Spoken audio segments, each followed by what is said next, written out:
Hi hello வணக்கம். எல்லோருக்கும் இனிய இனிய வணக்கத்தை தெரிவித்துக்கொண்டு இப்போ நம்ம எங்கே போயிருக்கோம் அப்படின்னு பார்த்தீங்கன்னா பஞ்சவடி, அதாவது பஞ்சவடி, பாண்டிச்சேரியில் இருக்கக்கூடிய பஞ்சவடின்ற ஊரில் இருக்கக்கூடிய அற்புதமான ஆலயம்தான் வந்திருக்கோம். அந்த ஆலயம் என்ன ஆலயம் அப்படின்னா ஆஞ்சநேயருக்கு உகந்த ஆலயம். அவங்க ஆஞ்சநேயர் மிகப்பெரிய உயரத்தில் சூப்பராக இருக்கார். கிட்டத்தட்ட 32 அடி, 32 36 எனக்கு டவுட் வந்து வருங்க. பார்த்தோம், அவ்வளோ அடி, 32 அடி கிட்டக்க இருக்காங்க. அவ்வளோ நல்ல ஹைட்டு, அவ்வளோ அற்புதமாக இருக்கார் ஆஞ்சநேயர். என்னென்னா, இந்த ஆலயத்துக்கு வெளியிலேருந்து உள்ளார போகும் பொழுது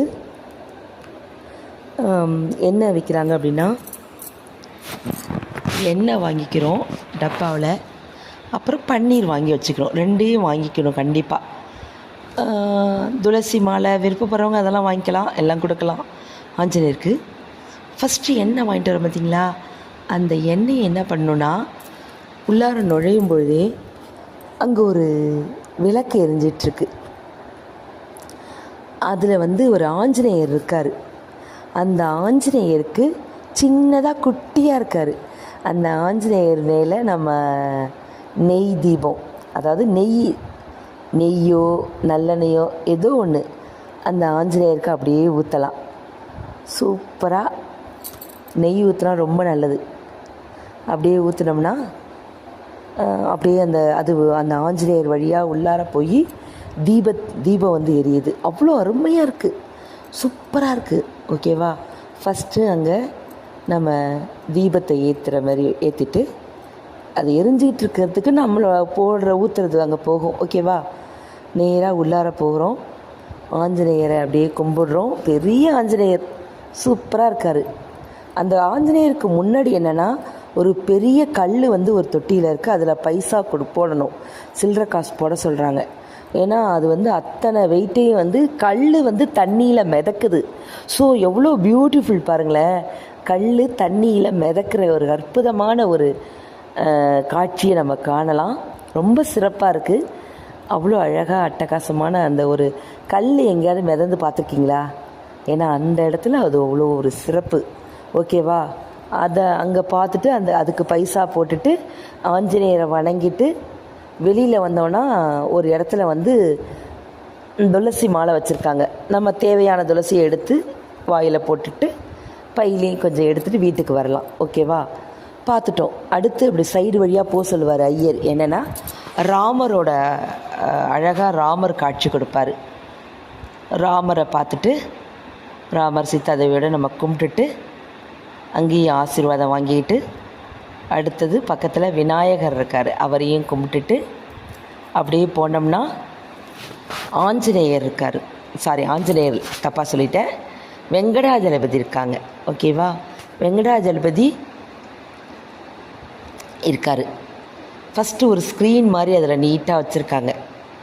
அதுக்கப்புறம் நீங்கள் உள்ளார போனோம்னா ஒரு அருமையான ஒரு வெங்கடாஜலபதி அருமையாக இருக்கார். சூப்பராக நல்லா தரிசனம் அவங்களையும் நல்லா கும்பிட்டுட்டு சுற்றி சைடில் போய் பேக் சைடு போய் உட்காந்து நிமிர்ந்து பார்த்தோம்னா 5 முகங்கள் கொண்ட கருடாழ்வார் அப்படியே பேக் சைடில் இருக்கும். அவ்வளோ அழகாக இருக்குது பார்க்குறதுக்கு, அவ்வளோ பியூட்டிஃபுல்லாக இருக்காங்க. அவங்கள தரிசனம் பண்ணிட்டு வெளியில் வந்தோம்னா பிரசாத வழின்னு இருக்குது. அப்படியே வெளியில் பிரசாதத்தை வாங்கிக்கிட்டு அங்கே சைடில் உட்காந்து, அங்கே நிறைய போட்டிருக்காங்க செல்ஃப் கட்ட மாதிரி, அதில் உட்காந்து சாப்பிட்டுட்டு வெளியில் வந்தோம்னா அங்கே நிறைய கோயில் கொடுக்குற எப்போதும் பிரசாதமும் இருக்குது. நம்ம பைசா கொடுத்து நமக்கு வேணுங்கிற பிரசாதம் வாங்கி சாப்பிட்டுட்டு அழகாக வெளியில் வரலாம். ரொம்ப ரொம்ப நல்லாயிருக்கு. இந்த அற்புதமான வாய்ப்பை எனக்கு இன்றைக்கி கண்டு கழிக்க கொடுத்த பாண்டிச்சேரியில் இருக்கக்கூடிய எங்கள் உமாக்கா அவர்களுக்கும் அவங்க குடும்பத்தினருக்கும் நான் நன்றியை சொல்லிக்கிறேன். ஏன்னா இப்படிப்பட்ட ஆலயம் இருக்குன்னா எங்களுக்கு தெரியாது. ரொம்ப சிறப்பாக பியூட்டிஃபுல்லாக இருந்துச்சு, ரசித்து வந்தோம். நன்றியை தெரிவிச்சுக்கலாம் நம்ம அவங்களுக்கு. ஏன்னா எல்லாருக்கும் பொதுவாக பாண்டிச்சேரினா என்ன செய்வோம், பாண்டிச்சேரினா என்ன பண்ணுவோன்னா பீச் ஞாபகம் வரும் எல்லாருக்கும். அப்புறம் அரவிந்த் ஆசிரமம் ஞாபகம் வரும் இல்லையா? அது மட்டும் இல்லைங்க, பீச்சு, அரவிந்த் ஆசிரமம், மணக்குள விநாயகர் இல்லையா? இவங்கெல்லாம் நமக்கு டக்குன்னு ஞாபகம் வரக்கூடியவங்க. அங்கே எல்லோரும் போயிட்டு வந்திருப்போம். ஆனால் பாண்டிச்சேரியில் இப்படி ஒரு பஞ்சமிகு ஆஞ்சநேயர் இருக்காருன்னு யாருக்கு தெரியும்னு எனக்கு தெரியல. எல்லாருக்கும் தெரிஞ்சிருக்க வாய்ப்பு இருக்கும். பஞ்சவடின்ற ஊரில் 5 முகங்களை கொண்ட ஆஞ்சநேயர் இருக்கார். அந்த ஆஞ்சநேயர் சிலையை பார்க்கும் பொழுது நேராக ஒரு சிலை தெரியும். அப்புறம் கை பக்கம் வலது கை இடது கை, அப்புறம் அந்த சைடு பார்த்தாலே தெரியும் தலைக்கு மேலே இன்னொரு முகம் தெரியும். ஸோ 4 முகம் 5 முகம் அதில் இருக்கும். நல்லா கூர்ந்து கவனித்தோம்னா அதில் தெரியும்.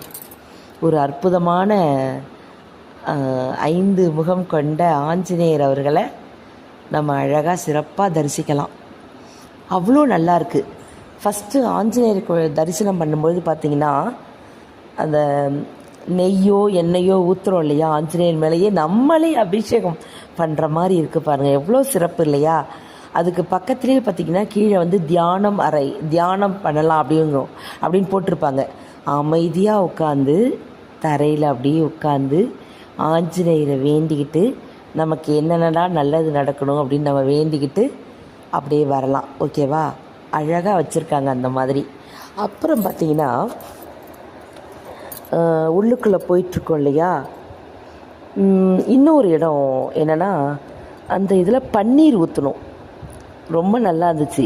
பாதம் இருக்குது அந்த இடத்துல. உள்ளுக்குள்ளார ராமருக்கு ஆப்போசிட்டில் நம்ம வெங்கடாஜலபதிக்கு முன்னாடி இருக்குது என்னென்னா ஒரு மண்டபம் ஒன்று கட்டி வச்சுருக்காங்க. அதில் வந்து நம்ம கையால் பன்னீர் அபிஷேகம் பண்ணலாம். அந்த பாதத்துக்கு அபிஷேகம் அப்படியே மேலே ஊற்றி அபிஷேகம் பண்ணிவிட்டு பைசா அதில் அப்படியே சில்லற காசையும் போட்டு சாமிகிட்ட வேண்டிகிட்டு வரலாம். அந்த ஒரு பாக்கியம் இதில் இருக்குது இந்த கோயிலில். உண்மையாக ரொம்ப திருப்தியாக இருக்குது. அந்த இடத்துலையே என்னென்னு பார்த்தீங்கன்னா சீட்டு கட்டி போடுறாங்க. அதாவது என்னென்ன வேண்டுதல் இருக்கோ அந்த வேண்டுதல்லாம் சாமிகிட்ட வேண்டிக்கிட்டு நம்மளுடைய கைப்பட, நமது கைப்பட நாம் எழுதி சீட்டு எழுதி கட்டி அப்படியே அழகாக போடுறாங்க. நல்லா இருக்குது. நான் பார்த்தேன், நிறைய கட்டி எடுத்துகிட்டு வந்து போட்டுடுறாங்க. சில பேர் அங்கேயே உட்காந்து கட்டி எழுதி அப்படியே தொங்க விடுறாங்க. நாங்கள் பார்த்தோம். அப்போ தான் எங்களுக்கே தெரியும், இந்த வெங்கடாஜலபதி எங்கள் உமாக்காவே சொன்னாங்க, அவங்களுக்கே அந்த வெங்கடாஜலபதி வந்தது தெரியாதான், இங்கே வந்திருக்காரு அப்படின்னு சொல்லி ரொம்ப சந்தோஷப்பட்டாங்க. அவங்களே இப்போ நம்ம கூட சேர்ந்து தான் இந்த வெங்கடாஜலபதியை ஃபஸ்ட்டு பார்க்குறாங்க. அதில் ரொம்ப ஹாப்பியாக இருக்குது. அவங்களே ஆச்சரியப்பட்டாங்க, வெங்கடாஜலபதி வந்திருக்காரு அப்படின்னு சொன்னாங்க. ஸோ அது புதுசாக இப்போ வந்து கட்டி இணைச்சிருக்காங்க. ரொம்ப நல்லாயிருக்கு. அந்த வெங்கடாஜலபதியை சாமியை வேண்டிக்கிட்டு அங்கே பிரசாதம் கொடுக்குறாங்க. தீர்த்தம் தலையிலையும் அப்படி நம்ம தலையில் வச்சு விடுவாங்க இல்லையா, ஆசீர்வாதம். வெங்கடாஜலபதி ஆசீர்வாதம் வழங்குறாரு. அதுவும் ரொம்ப சூப்பராக இருக்குது. ரொம்ப நல்லா இருந்துச்சு. அப்படி எப்படி சொல்கிறது, நம்ம வந்து பொதுவாக கோவிலுக்கு போனாலே ஒரு அருமையான ஒரு வைப்பு வரும். எல்லாருமே சொல்லுவாங்க, ஏன் கோயிலுக்குள்ளே போனால் மட்டும் வைப்ரேஷன் அதிகமாக வருது அப்படின்னா அதுதான் கடவுளோட மகிமை, வேறு எதுவுமே கிடையாது. அது இறைவன் செயல். உண்மையாகவே நாங்கள் காலையில் நேரத்தில் போனதால் எங்களுக்கு அவ்வளோ கூட்டம் இல்லை. நல்லா திருப்தியாக பார்த்துட்டு வந்தோம். அதே ஈவினிங் டைம்னு வச்சுக்கோங்களேன், செம்ம ரஷ்ஷாக இருக்குமா. நாங்கள் போனது காலை வேலையில் தான் போனோம். காலையில் விடிய காத்தால போல் ஒரு 9:30க்கு மேலே அப்படி தான் போனோம். 9:45 இருக்கும்னு நினைக்கிறேன். எஸ், அந்த ஆலயத்துக்குள்ளே நுழையும் போது அவ்வளோ நல்லா இருந்துச்சு. நிறைய பேர் வந்திருந்தாங்க. அதாவது நிறைய பேர்னா ரொம்ப க்ரௌட் அதிகமாக இல்லை. இந்த ஆலயத்தில் இன்னொன்று சிறப்பு என்னென்னா, நம்ம நாமக்கல் ஆஞ்சநேயர் கோயிலையும் வெளியிலேருந்து பார்த்தா அந்த ஆஞ்சநேயர் அப்படியே நமக்கு தரிசனம் கொடுப்பாரு. அதேமாரி இந்த பஞ்சவடியிலையும் வெளியிலேருந்து பார்த்து நம்ம அந்த ஆஞ்சநேயரை கும்பிடலாம். நம்ம வெக்காளியம்மன், திருச்சி உறையூர் வெக்காளியம்மன் கோயிலில் பார்த்திங்கன்னா வெளியிலேருந்தே நம்ம வெக்காளியம்மனை தரிசனம் பண்ணிக்கலாம். அந்த மாதிரி தான் இந்த கோயில்லையும் வெளியிலேருந்தே ஆஞ்சநேயரை கும்பிடலாம். சூப்பராக சூப்பராக இருக்கார். எத்தனை ஹைட்டு அப்பா, 32 அடிக்கு மேலே. அவ்வளோ அருமையாக அட்டகாசமாக அற்புதமாக இருக்கார் ஆஞ்சநேயர். அப்படிப்பட்ட ஆஞ்சநேயர் அவ்வளோ நல்லா இருக்குது. பொதுவாக ஆஞ்சநேயருக்கெல்லாம் பார்த்திங்கன்னா நம்ம என்ன சொல்லுவோன்னா, பொதுவாக கிருஷ்ணர் வெண்ணெய் தின்று சாப்பிடுவார், வெண்ணெய் உண்பார் அப்படின்னு சொல்லுவோம் இல்லையா. ஆனால் நிறைய முறை பார்த்திங்கன்னா அந்த ஆஞ்சநேயருக்கு வெண்ணெய் கலந்து தான் அந்த செந்தூரம் மாதிரி இந்த உடம்பு ஃபுல்லாக தடவி விடுவாங்க பார்த்திங்களா. அப்படி தான் ஷைனிங்காக இருக்கும். வெண்ணெய் கலந்து தான் தடவி அப்படியே வைப்பாங்க, நல்லாயிருக்கும். ஏன்னா ஆஞ்சநேயர் நிறைய வாயில் பார்த்திங்கன்னா, நிறைய ஆஞ்சநேயர் சன்னதிக்கு போனீங்கன்னா தெரியும், பார்த்துருந்தீங்கன்னா சொல்லுவீங்க எல்லாருமே. வாயில் வெண்ணெய் நிறைய வச்சுருப்பாங்க ஆஞ்சநேயர் சிலையில். பார்க்கவே ஆசையாக இருக்கும், அவ்வளோ நல்லாயிருக்கும். அந்த ஆஞ்சநேயரை பார்க்கவே நமக்கு ஆசையாக இருக்கும் இல்லையா. அந்த ஆஞ்சநேயர் கோயிலேருந்து செந்தூரம் வாங்கி வச்சுக்க அவ்வளோ பிடிக்கும். பொதுவாக நம்ம திருச்சியில் கல்லுக்குழியில் ஃபேமஸாக இருக்கார் ஆஞ்சநேயர். நாமக்கல் தான் ஃபஸ்ட்டு பொதுவாக சொல்லுவாங்க, நாமக்கல்லில் ஆஞ்சநேயர் ரொம்ப ஹைட்டு பிரசித்தமானவர்னு. இங்கே பாண்டிச்சேரிலையும் இவ்வளோ பெரிய ஒரு ஆஞ்சநேயர் இருக்கிறான்னு சொல்லும்போது ரொம்ப ஹாப்பியாக இருக்குது. யாராவது புதுசாக பாண்டிச்சேரியில் என்ன பிளேஸ் பார்க்கலாம், என்ன இடம் பார்க்கலாம், ஆன்மீக சுற்றுலாவாக என்ன பார்க்கலாம் அப்படின்னு யோசிச்சிங்கன்னா கண்டிப்பாக தவறாமல் வாங்க. இந்த பாண்டிச்சேரியில் இருக்கக்கூடிய பஞ்சவடின்ற ஊரில் இருக்கக்கூடிய ஆஞ்சநேயரை தரிசனம் செய்யுங்க. ஆஞ்சநேயரை மட்டும் நீங்கள் தரிசனம் செய்ய வேண்டாம். ஆஞ்சநேயர், ராமர், அப்புறம் வெங்கடாஜலபதி, இவங்க எல்லாருமே இருக்காங்க இல்லையா, எல்லாரையும் தரிசனம் செய்யலாம். அது மட்டும் இல்லை, கூடுதலாக பார்த்திங்கன்னா அந்த சொல்லுவாங்க இல்லையா, தண்ணிக்குள்ளே அந்த கல் இருக்குல்ல, அந்த கல் மிதக்கிறது எவ்வளோ பெரிய அதிசயம். அடேங்கப்பா, அதை பார்த்தாலே நமக்கு அப்படியே சிலிர்க்கிறது உண்மையாகவே. அதே உள்ளுக்குள்ளே ஒரு பாதம், அந்த பாதம் இன்னொன்று ராமருக்கு ஆப்போசிட்டில் இருக்குது.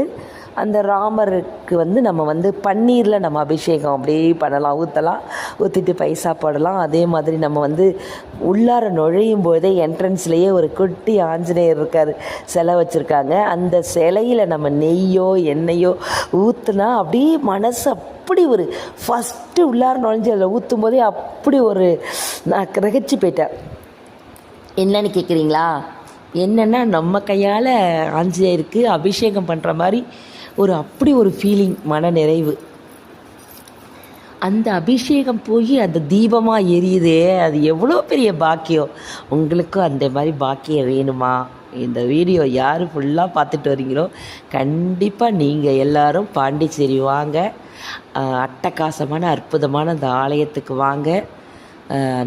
நம்ம ஆஞ்சநேயரை தரிசனம் பண்ணுங்கள், கண்டிப்பாக அவருடைய அருள் கிட்டும் அப்படின்னு எல்லாருக்கும் வேண்டுதல் நானும் வேண்டிக்கிட்டேன்.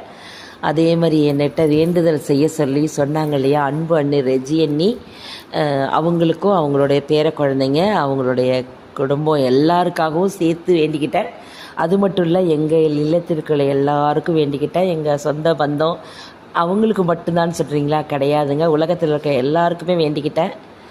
எல்லோரும் நல்லா இருக்கணும், யாரும் எல்லாருக்கும் நோய் நொடிலாம் நீங்கி நீடூழி வாழணும், என்னென்ன வேண்டுதல் வச்சுருக்கோமோ அவ்வளவும் எல்லாருக்கும் நிறைவேறணும்னு இந்த ஆஞ்சநேயரை வேண்டிக்கிட்டு நான் வந்துட்டேன். இந்த மன மகிழ்ச்சியோட இந்த வீடியோவை நான் கொடுக்கணுன்னு ஆசைப்பட்டேன். அதனால தான் இவ்வளோ பெரிய வீடியோ, கிட்டத்தட்ட 16 நிமிடங்கள் இருக்குதுன்னு நினைக்கிறேன் இந்த வீடியோ. இவ்வளோ நேரம் யாரெல்லாம் நிறைவு தருண வரைக்கும் பொறுமையாக ரசித்து கேட்குறீங்களோ அத்தனை பேருக்கும் இந்த ஆஞ்சநேயருடைய அருள் கிடைக்கும், ராமருடைய அருள் கிட்டும். அதே மாதிரி வெங்கடாஜலபதியின் அருள் கிட்டும், விநாயகர் இருக்கார், எல்லா தெய்வங்களும் இருக்காங்க. பொதுவாக சொல்லுவாங்க, ஆஞ்சநேயர் என்ன சொல்லுவாங்க அப்படின்னா, ஆஞ்சநேயர் கும்பிட்டாலே ராமர் கும்பிட்ட மாதிரி ராமர் சொல்லுவாங்க. ராம் ராம் ராம் ராம் ஜெய் ஆஞ்சநேயா அப்படின்னு சொல்லி நான் அப்படியே என்ன சந்தோஷத்தில் என்ன சொல்கிறது என்ன பேசுகிறதுன்னு எனக்கு ஒன்றும் புரியலை. ஸோ அந்த மகிழ்ச்சியோடு நான் உங்கள்கிட்ட சொல்கிறேன், ஜெய் ஆஞ்சநேயா. ஆஞ்சநேய வீரா ஹனுமந்த சூரா வாயுகுமாரா வானர தீரா ஸ்ரீராம் ஜெயராம் ஜெய் ஜெயராம் சீதாராம் ஜெய ராஜேஷ்யாம் ஸ்ரீராம் ஜெயராம் ஜெய் ஜெயராம் சீதாராம் ஜெய ராஜேஷ்யாம் அப்படின்னு ஆஞ்சநேயரை வேண்டிக்கிட்டு எல்லோருக்கும் எல்லா வளமும் நலமும் பெற வேண்டும் என்று வேண்டிக் கொண்டு மன மகிழ்ச்சியோடு இந்த பெரிய வீடியோவை உங்களுக்கு நான் கொடுத்துருக்கேன். யாரெல்லாம் ரசித்து கேட்குறீங்களோ உங்களுக்கு பிடிச்சிருந்தா நீங்கள் லைக் பண்ணலாம். அட்டகாசமாக மறுபடியும் என்ன சொல்கிறேன்னா, நீங்கள் எல்லோரும் பாண்டிச்சேரி ஒரு முறை வாங்க. அப்படியே பக்கத்துலேயே தான் அரவிந்த் ஆசிரமம் ஃபஸ்ட்டு போங்க, அப்புறம் பக்கத்தில் பீச்சுக்கு போங்க, அப்புறம் மணக்குள்ள விநாயகரை கும்பிட்டுட்டு வாங்க. பிறகு பொறுமையாக அழகாக வந்து நீங்கள் பஞ்சவடி வந்து நம்ம ஆஞ்சநேயரை தரிசனம் செய்துட்டு போங்க அப்படின்னு மன மகிழ்ச்சியோடு சொல்லிக்கொண்டு விடைபெற்றுக் கொள்கிறேன். நன்றி, வணக்கம் அன்புள்ளவர்களே. Thank you, bye bye, see you.